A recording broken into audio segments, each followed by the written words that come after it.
नमस्कार, आप देख रहे हैं 5 शहर 5 खबर। आपके साथ मैं हूं बबीता। वक्त हो चला उन 5 बड़ी खबरों के बारे में बात करने का जो आज सुर्खियों में बनी रही। तो सबसे पहले बात करेंगे अंकिता भंडारी केस के बारे में। तो अंकिता भंडारी की हत्या के दोषियों के खिलाफ अगले 10 दिनों के अंदर ही अंदर उत्तराखंड पुलिस कोर्ट में चार्जशीट दाखिल कर दी जाएगी। तो इसके अलावा अंकिता की बिसरा रिपोर्ट का पुलिस इंतजार कर रही है, तो उसे भी जल्द ही कोर्ट में दाखिल कर दिया जाएगा। तो अब तक इस केस में 30 गवाहों के बयान दर्ज किए जा चुके हैं। तो इन्हीं बयानों के आधार पर जांच अधिकारी इसमें करीब 500 पन्नों की चार्जशीट अगले 10 दिनों के अंदर अंदर कोर्ट में दाखिल करेंगे। होगा जो मैं जैसे पहले भी बताया था, जो हमारा मोटिव है वो एस्टेब्लिश हो रहा है और मोडस जैसा घटना हुआ है वो भी हमने कर दिए हैं, तो चार्जशीट की तरफ जाएगी। जो मैं तो अंकिता भंडारी हत्याकांड जिसने सभी देश के देशवासियों का ध्यान अपनी ओर केंद्रित कर लिया था, तो अंकिता भंडारी हत्या के दोषियों के खिलाफ अगले 10 दिनों के अंदर उत्तराखंड पुलिस कोर्ट में चार्जशीट दाखिल कर दी जाएगी। तो इसके अलावा अंकिता की बिसरा रिपोर्ट का पुलिस इंतजार भी कर रही है, उसे भी जल्द ही कोर्ट में दाखिल कर दिया जाएगा। तो अब तक इस केस में 30 गवाहों के बयान दर्ज कर लिए गए हैं। तो इन्हीं बयानों के आधार पर अब जांच अधिकारी इसमें करीब 500 पन्नों की चार्जशीट अगले 10 दिनों के अंदर अंदर कोर्ट में दाखिल कर देगी। तो वहीं अंकिता हत्याकांड के सभी आरोपियों को गिरफ्तार कर लिया गया है, लगातार उनसे पूछताछ की जा रही है। तो अब 10 दिनों के अंदर अंदर उत्तराखंड पुलिस कोर्ट में भी चार्जशीट दाखिल कर देगी। और इसके अलावा अंकिता की जो विसरा रिपोर्ट है, जिसका पुलिस को भी इंतजार है, देशवासियों को इंतजार है, उसे भी जल्द ही कोर्ट में दाखिल कर दिया जाएगा। तो अब तक इस केस में 30 गवाहों के बयान दर्ज किए जा चुके हैं। इसी पर ज्यादा जानकारी के लिए अभय हमारे साथ जुड़ रहे हैं लाइव। तो अभय, अंकिता भंडारी हत्याकांड मामला जिस पर सभी देश की निगाहें टिकी हुई हैं, उसकी चार्जशीट दाखिल करने जा रही है पुलिस अब। जी बिल्कुल, अगले ये कह सकते हैं कि अगले 10 दिन के भीतर ये जो केस की जो चार्जशीट है, जिसमें आरोपियों के खिलाफ ये पुलिस ने जो साक्ष्य जुटाए हैं, वो किन किन धाराओं में मुकदमा दर्ज होगा, उन सभी चीज़ों का जिक्र उस चार्जशीट में होगा। और अगले 10 दिन के भीतर उत्तराखंड एसटीएफ की तरफ से वो चार्जशीट यहाँ पर दाखिल कर दी जाएगी। एसआईटी ने पूरी जाँच यहाँ पर कर ली है। लगभग ये कह सकते हैं कि 500 पेज से ज़्यादा की चार्जशीट यहाँ पर होगी, जो यहाँ पर कोर्ट में सबमिट की जाएगी एसआईटी की तरफ से। उसमें ये उन सभी चीज़ों का जिक्र यहाँ पर किया जाएगा जो आरोपियों ने उस दौरान, वारदात के दौरान वहाँ पर किया था, कौन कौन से साक्ष्य एसआईटी अभी तक जुटा पाई है, उन सब चीज़ों का हवाला उसमें दिया जाएगा। साथ ही कोशिश की जाएगी कि आरोपियों को सख्त सजा यहाँ पर मिल सके, ताकि आने वाले समय में इस तरह के अपराध करने वाले जो भी अपराधी होंगे, जो इस तरह की सोच सकते हैं, उनके सामने एक उदाहरण पेश हो कि अगर उन्होंने इस तरह की कोई भी वारदात करी तो उन्हें इस तरह की कड़ी सजा यहाँ पर मिल सकती है। इसके अलावा अगर पूरी जांच की अगर हम बात करते हैं, तो पूरी जांच में कहा जा सकता है कि जो फॉरेंसिक की जो रिपोर्ट थी 4 जो पॉइंटों पर जिस पर फॉरेंसिक लैब के लिए भेजे गए थे, उसमें से 3 रिपोर्ट अभी तक यहाँ पर जमा हो चुकी है। पुलिस को पूरी रिपोर्ट यहाँ पर मिल चुकी है, पुलिस अपना काम यहाँ पर कर रही है, 4थी रिपोर्ट का इंतजार है। इसके अलावा जो बिसरा की जो रिपोर्ट आनी है, यानी अंकिता भंडारी का जो बिसरा है, जिसकी जांच रिपोर्ट अभी आनी बाकी है, उसका भी पुलिस यहाँ पर इंतजार कर रही है। कोशिश ये की जा रही है कि जो अभी तक सभी को इंतजार है कि वो रिपोर्ट कब तक आ जाएगी, कब तक उसे कोर्ट में दाखिल कर दिया जाएगा। फिलहाल के लिए बहुत बहुत शुक्रिया अभय आपका इन तमाम जानकारी के लिए। तो अंकिता भंडारी की हत्या के दोषियों के खिलाफ अगले 10 दिन के अंदर उत्तराखंड पुलिस कोर्ट में चार्जशीट दाखिल कर दी जाएगी। तो 500 पन्नों की जो है ये फाइल होगी जिसे दर्ज किया जाएगा। तो वहीं बढ़ते अगली खबर की ओर। तो उत्तर प्रदेश अधीनस्थ सेवा चयन आयोग द्वारा आज यूपी पीईटी परीक्षा 2022 का आयोजन किया गया है। तो यूपी सरकार के विभागों में ग्रुप सी पदों पर होने वाली भर्तियों के लिए जिन युवाओं ने आवेदन किया था, वो सभी आज परीक्षा के लिए अपने अपने परीक्षा सेंटर पहुंचे हैं। लेकिन इस दौरान छात्रों के लिए प्रशासन द्वारा इंतजाम नाकाफी दिखे। कहीं रेलवे स्टेशनों पर छात्र ट्रेन के लिए भटकते हुए नजर आए, तो कहीं परीक्षा सेंटर में थोड़ी देर उन्होंने होने पर छात्रों को क्लासरूम में एंट्री ही नहीं मिल पाई, जिससे छात्र काफी परेशान नजर आए। तो इसके अलावा छात्रों का यह भी कहना है कि प्रशासन ने उनके परीक्षा सेंटर भी उनके घर से काफी ज्यादा दूर चिन्हित कर दिए थे, जिसके चलते उन्हें काफी ज्यादा परेशानियों का सामना करना पड़ा, काफी मशक्कत करनी पड़ी। तो आपको बता दें कि यूपी पीईटी परीक्षा के लिए करीब 37 लाख से भी ज्यादा कैंडिडेट्स ने आज आवेदन किए हैं।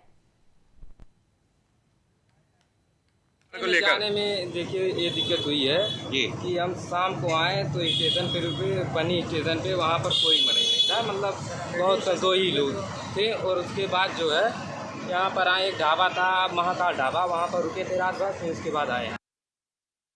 इतना दूर था, दिक्कत तो हुई है। सुबह 4 बजे से वहीं से चले हुए हैं और रास्ते में खुद का साधन था, वहाँ से ज़्यादा ट्रेनें और बस भी नहीं है। और ऊपर से जैसे हम गर्ल्स हैं तो ज़्यादा रात को सफ़र वगैरह भी ठीक नहीं, तो खुद के भैया के साथ आए थे, वैसे पहुँच गए थे सही से। तो उत्तर प्रदेश अधीनस्थ सेवा चयन आयोग द्वारा आज यूपी पीईटी परीक्षा 2022 का आयोजन किया गया था, लेकिन छात्रों ने आरोप लगाया है कि काफी लापरवाही देखने को मिली है प्रशासन की, काफी ज्यादा उन्हें मशक्कत करनी पड़ी है। इसी पर ज्यादा जानकारी के लिए अखंड प्रताप शाही हमारे साथ लाइव जुड़ रहे हैं। तो अखंड, एक तरफ परीक्षा की घड़ी तो दूसरी तरफ छात्रों को मेहनत करनी पड़ी। बिल्कुल, छात्रों को मेहनत करनी पड़ी, लेकिन इन छात्रों को मेहनत करने के साथ ही पहले से ही जो इंतजाम किए गए हैं, जो क्योंकि संख्या बहुत ज्यादा है, 27 लाख छात्र छात्राएं इस बार ये अभ्यर्थी जो हैं वो परीक्षा दे रहे थे। तो इन अभ्यर्थियों के परीक्षा के लिए मानक जो है वो मानक भी इस बार काफी सख्त रखे गए थे। हाँ, कुछ व्यवस्थाएं जरूर रही, चूंकि अलग अलग दूरी तक के किसी को 400 किलोमीटर तो किसी को 500 किलोमीटर तक का भी सफर करना पड़ जाए, तो काफी लंबा सफर भी अभ्यर्थियों को तय करना पड़ा। और इन सारी चीजों के बीच में 2 दिन की जो परीक्षा रखी गई है यूपीएसएससी की, उसमें जो अलग अलग पालियों में जो परीक्षा रखी गई है, उसके मद्देनजर ये कहा जा सकता है कि प्रशासन की तरफ से जो इंतजाम किए गए थे वो सख्त इंतजाम थे। और शायद ये वजह है कि अभी तक परीक्षा में किसी अप्रिय या फिर अभी तक परीक्षा में जो अक्सर पेपर लीक होने की बात आती है या एक नेटवर्क या माफियावाद की बात आती है, तो वो चीजें अभी तक सामने नहीं आई हैं। अभी तक फिलहाल ये कहा जाता है। लेकिन अखंड, स्टूडेंट्स का कहना था कि परीक्षा सेंटर काफी दूर रखे गए थे, तो परीक्षा में टाइम से नहीं पहुंच पाए थे। ये निश्चित तौर पर ये बात सामने आई है और ये बिल्कुल है, इसको लेके एक परीक्षार्थियों को जो दिक्कतें आई हैं वो शिकायतें जायज भी है। काफी दूर दूर परीक्षा का इंतजाम किया गया था, लेकिन परीक्षा केंद्र बनाने से पहले जो जिम्मेदारियां यूपीएसएससी को निभानी चाहिए थी, शायद रह गई। कई और मानक हैं यूपीएसएससी की परीक्षा कराने के, कई और मानक थे, उन मानकों की अनदेखी नहीं की जानी चाहिए थी। लेकिन उनमें से अब जो परीक्षाओं के लिए जो केंद्रों का जो चयन किया गया वो यकीनन काफी दूर थे, काफी दूर दूर तक अभ्यर्थियों को जाना पड़ा। हालांकि वो शहर में भी थे, लेकिन जब दूर की परीक्षाओं में लेकिन अखंड, क्योंकि जिनकी वजह से परीक्षा नहीं दे पाए हैं स्टूडेंट्स, अब उन स्टूडेंट्स का था क्या जिनकी परीक्षा नहीं हो पाई है? देखिए, परीक्षा एक दिन में तो तय होती नहीं है, एक दिन में ही परीक्षा होती नहीं है कि आपको आज ही अचानक से आपको पता चल गया कि कल पेपर है। इसके लिए पहले से ही अभ्यर्थियों को भी कई बार इस बात की, जब बड़ी परीक्षाएं होती हैं तो उनको पहले से ही पहुंचना होता है। यदि प्रशासन की जो दलील है वो दलील इस बार भी दी जा रही है। और सबसे बड़ी चीज ये है कि जब आप अपनी परीक्षा को देने के लिए पहले से अगर स्थानों तक नहीं पहुंचेंगे, परीक्षा केंद्रों तक नहीं पहुंच पाते हैं, तो इसमें प्रशासन अपना दोष नहीं देखता है। और ये बात इस बार भी लागू हो रही है। प्रशासन अपना दोष नहीं देगा, वो सिर्फ परीक्षा केंद्र पे सुचारू रूप से परीक्षा हो सके इसकी व्यवस्था करता है। आपको पहले से अगर पहचान पत्र आपको मिला हुआ है और आपको ये समय बताया गया कि आधे घंटे पहले आपको परीक्षा केंद्रों पे पहुंचना है, तो जाहिर सी बात है आपको इसके पहले से इंतजाम करने होंगे। निश्चित तौर पर इसमें मुश्किलें आई हैं, काफी दूर तक सवारियों की भी दिक्कत होती है, कई बार वहां तक आसानी से नहीं मिलती। ये सारी मुश्किलें रही हैं, लेकिन बावजूद इसके जब बड़ी संख्या में किसी परीक्षा का आयोजन होता है तो मुश्किलें तो आए। चलिए, बहुत बहुत शुक्रिया अखंड आपका इन तमाम जानकारी के लिए। तो वहीं वाराणसी जिला जज की अदालत से आए फैसले के खिलाफ मुस्लिम पक्ष अब इलाहाबाद हाई कोर्ट पहुंचा है। तो मुस्लिम पक्ष ने आपत्ति की अर्जी खारिज किए जाने के फैसले को इलाहाबाद हाई कोर्ट में चुनौती दे दी है।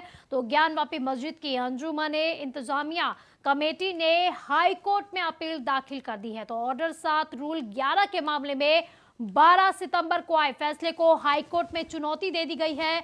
मस्जिद की इंतजामिया कमेटी की अर्जी पर इलाहाबाद हाई कोर्ट में अगले हफ्ते सुनवाई होगी।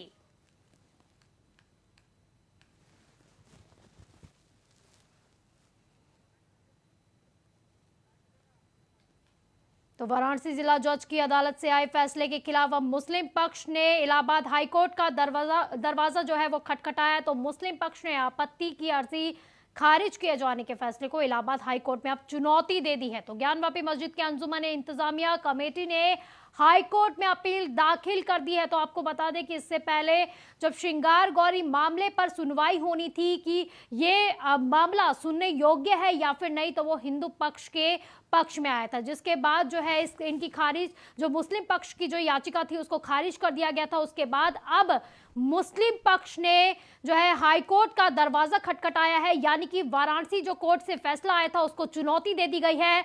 ऑर्डर 7 रूल 11 के मामले में 12 सितंबर को आए फैसले को हाईकोर्ट में अब चुनौती दे दी गई है।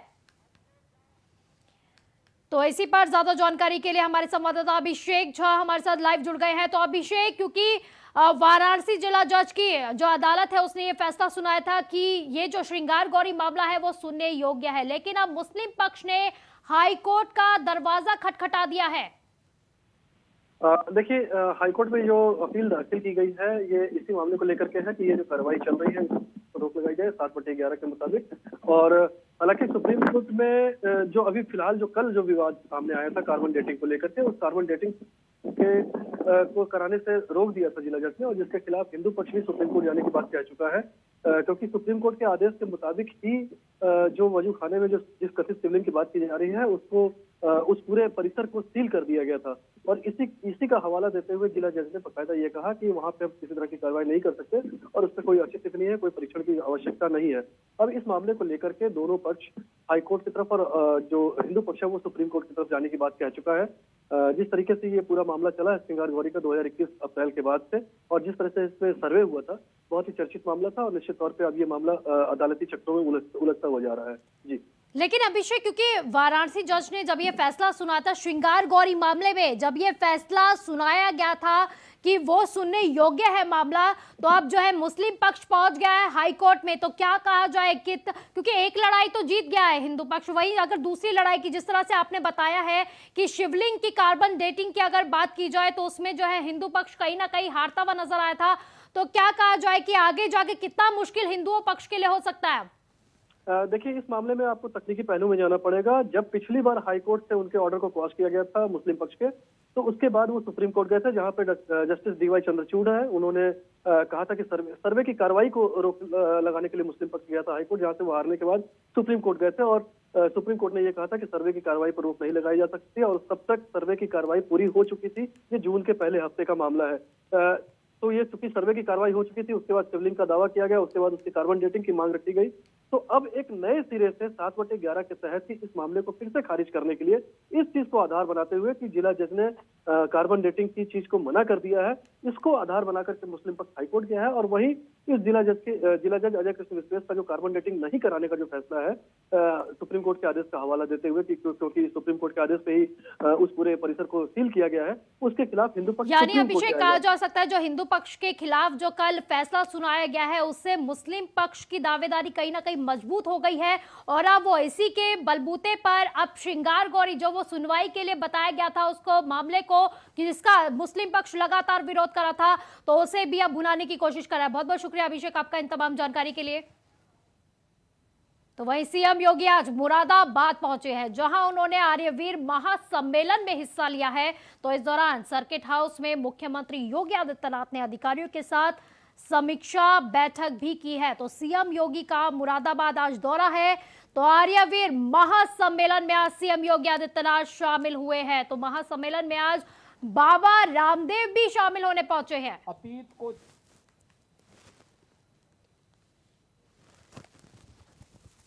तो सीएम योगी आज मुरादाबाद पहुंचे हैं, जहां उन्होंने आर्यवीर महासम्मेलन में हिस्सा लिया। तो इस दौरान सर्किट हाउस में मुख्यमंत्री योगी आदित्यनाथ ने अधिकारियों के साथ समीक्षा बैठक भी की है। तो 25 मिनट तक ये बैठक बताई जा रही थी, तो समीक्षा बैठक आज की गई है। तो काफी अहम मुद्दों पर आज बातचीत भी हुई है। तो सीएम योगी का आज मुरादाबाद दौरा था, तो आर्यवीर महासम्मेलन में आज सीएम योगी आदित्यनाथ शामिल होने पहुंचे थे। तो वहीं सीएम के आगमन को देखते हुए सभी कार्यकर्ताओं लोगों में काफी उत्साह देखने को नजर आ रहा था, क्योंकि सभी लोग अपने सीएम की एक झलक देखने के लिए पहुंचे हुए थे। तो महासम्मेलन में बाबा रामदेव भी शामिल हुए हैं।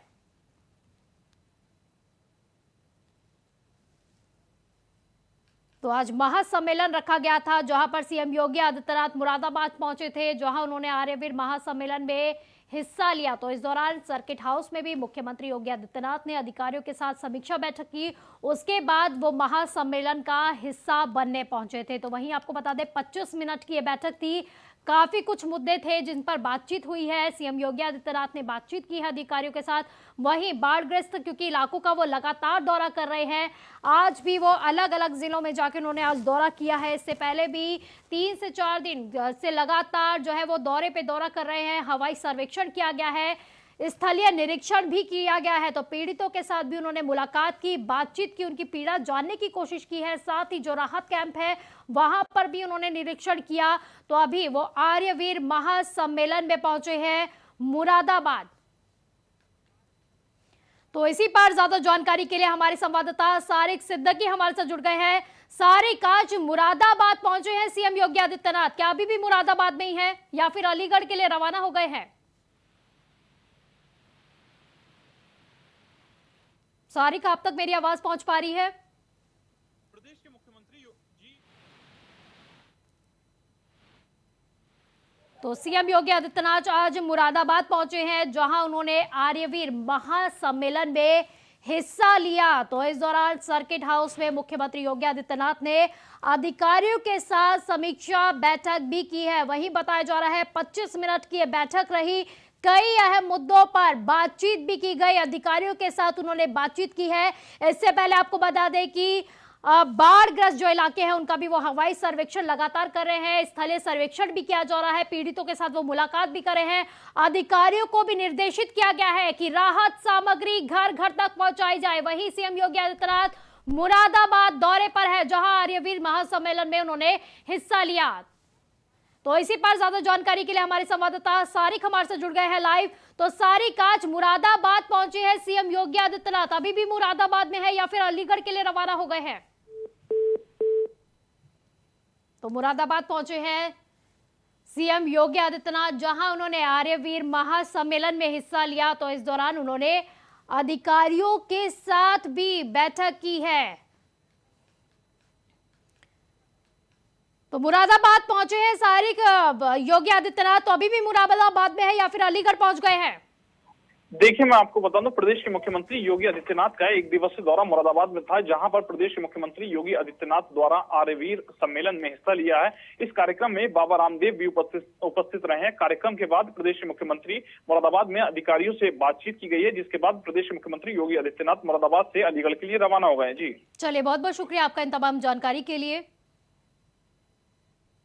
तो मुरादाबाद पहुंचे हैं सीएम योगी आदित्यनाथ आज। तो वहीं यूपी के संभल में एआईएमआईएम के प्रदेश अध्यक्ष शौकत अली ने हिंदुओं को लेकर विवादित बयान दे दिया है। उन्होंने कहा है कि अगर मुसलमान 2 बीवी रखता है तो उनका पूरा सम्मान भी करता है, लेकिन हिंदू 1 से ज्यादा महिलाओं को रखैल के तौर पर रखता है और उनसे नाजायज औलाद भी पैदा करता है। उन्होंने आगे कहा कि मुसलमान कोई गाजर मूली नहीं है कि कोई भी आए और काट दे।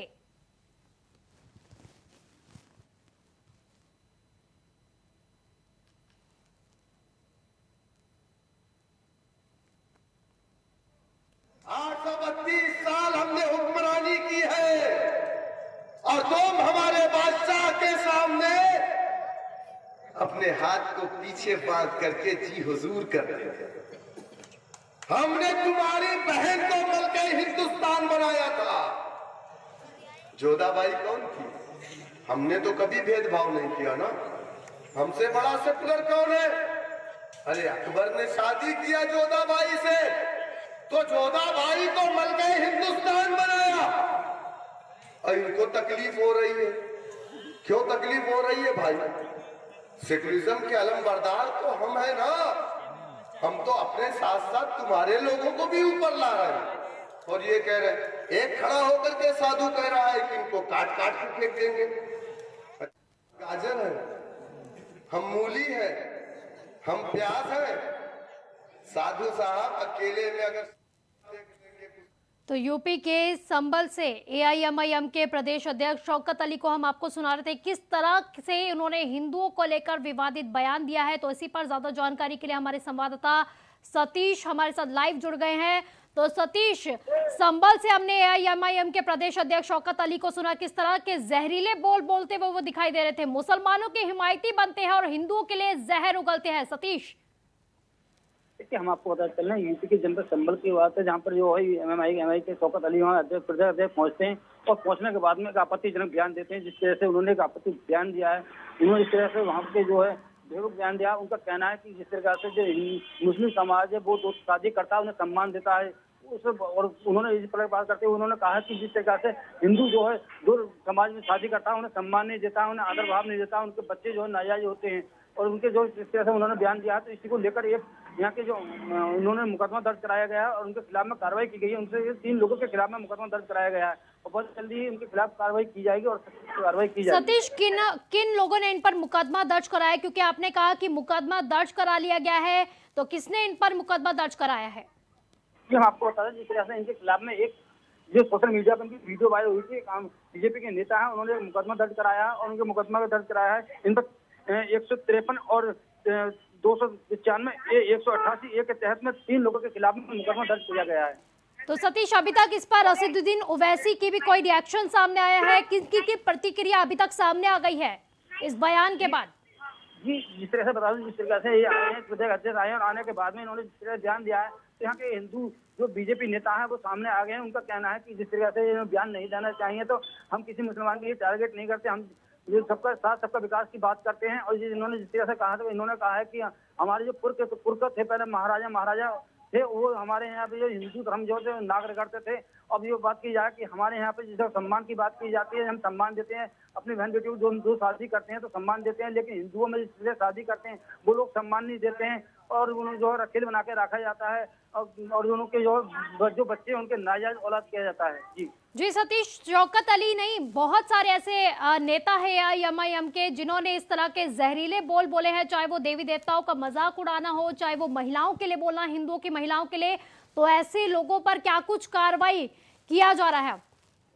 जिस तरह से शौकत अली के खिलाफ में जिस तरह से कार्रवाई की गई है और यहाँ के जो अध्यक्ष हैं उनके खिलाफ जो कार्रवाई की गई है, उस तरह से जिस तरह से इनके बहुत किस तरह से बोल रहे हैं और इस तरह से सब जो है योगी जी का कहना सबका साथ सबके विकास की बात करते हैं। जिस तरह से जो भी कार्य दिया जाता है, जो भी सम्मान दिया जाता है, सबके लिए सम्मान दिया जाता है, लेकिन अभी तक इन्हें ये भी नहीं पता है कि किस तरीके से हिंदुओं के लिए सम्मान की बात जो ठेस पहुंचा रहे हैं, किस तरीके से उनकी जो है औरतों के लिए बोल रहे हैं, किस तरीके से उनके बच्चों के लिए बोल रहे हैं, किस तरीके से एक जो भड़काऊ जो बयान दे रहे हैं, किस तरीके से ये तो एक दंगा कराना चाहते हैं उत्तर प्रदेश में। जी बिल्कुल, वो उनके भड़काऊ बयान से साफ पता चल रहा था किस तरह की वो राजनीति, गंदी राजनीति वो करते हुए नजर आते हैं। बहुत बहुत शुक्रिया सतीश आपका इन तमाम जानकारी के लिए। बुलेटिन में फिलहाल के लिए बस इतना ही। आप देखते रहिए इंडिया वॉइस। नमस्कार।